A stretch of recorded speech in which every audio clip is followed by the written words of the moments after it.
বলেন तमाम দুনিয়ার মধ্যে আমি আল্লাহ এক নয় দুই নয় শত শত হাজার হাজার প্রাণী পাঠাইলাম আমি আল্লাহ যাচাই করে বাছাই করে এই মানুষগুলো এই জাতির মধ্য থেকে দুইটা জাতিকে প্রেরণ করেছি। এক নম্বরে মানুষ, দুই নম্বরে জিন জাতি। এই দুইটা জাতি আমি আল্লাহর গোলামি করবে, আমি আল্লাহর দাসত্ব করবে, শুধুমাত্র আমি আল্লাহর ইবাদত করবে। অন্য কোন মানুষের গোলামি করা যাবে না, অন্য কারো দাসত্ব করা যাবে না, অন্য কারো গোলামি করা যাবে না, ইবাদত করা লাগবে আল্লাহ বললেন আমি আল্লাহ এই দুইটা জাতিকে আমার ইবাদতের জন্য পাঠাইলাম, এই দুইটা জাতিকে আমার গোলামের জন্য পাঠাইলাম, আমি আল্লাহর আনুগত্যের জন্য পাঠাইলাম, আমি আল্লাহর দাসত্বের জন্য পাঠাইলাম।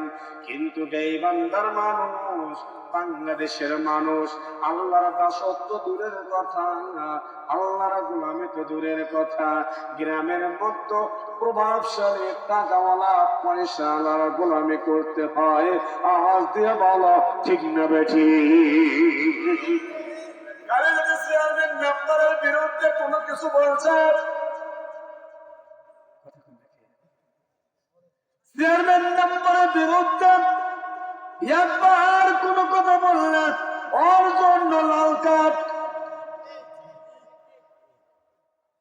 লাল কার্ড বলেন তো, বুঝলেন না? লাল কার্ড দুই জায়গায়। লাল কার্ড কয় জায়গায়? লাল কার্ড দুই জায়গায় থাকে। একটা হলো ফুটবল মাঠে, আর একটা হলো রাজনীতির মাঠে। রাজনীতির মাঠে লাল কার্ড হলো ক্ষমতাশালী দলের বিরুদ্ধে কিছু বললেই তুলসী ঘাট। কথা কয় না গো? কথা কয় না গো? তুলসী ঘাট দেখছেন? লাল কার্ড না সাদা কার্ড? কি কার্ড? তাহলে আমার তো ঠিক আছে তো। বাংলাদেশে কাঠ হলো দুই জায়গায়, একটা ফুটবল মাঠে লাল কার্ড, বড় ধরনের কোনো অন্যায় করলে মাঠ থেকে বের করে দেয়।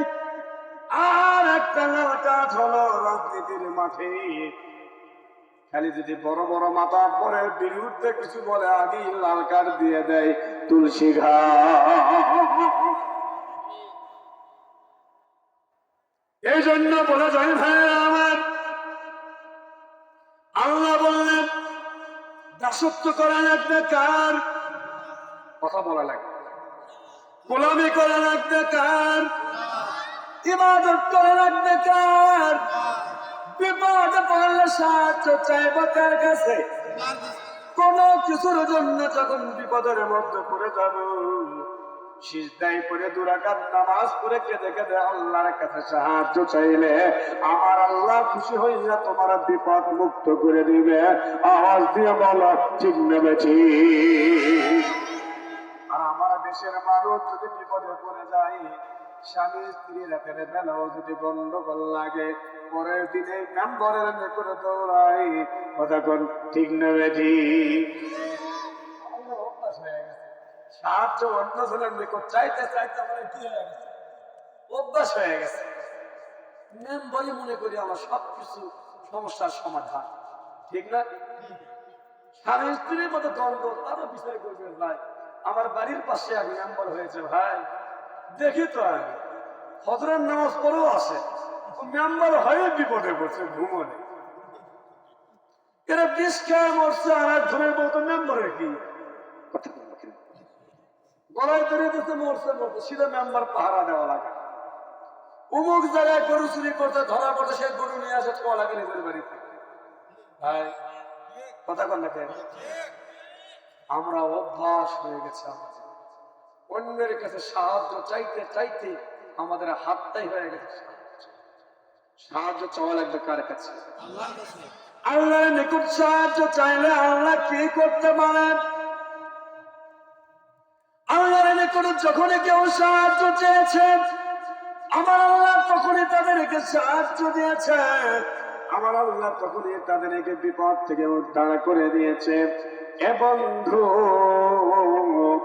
মনোযোগী হও গো, এ মা বোনেরা চলে যাবার সময় গো, পায়ে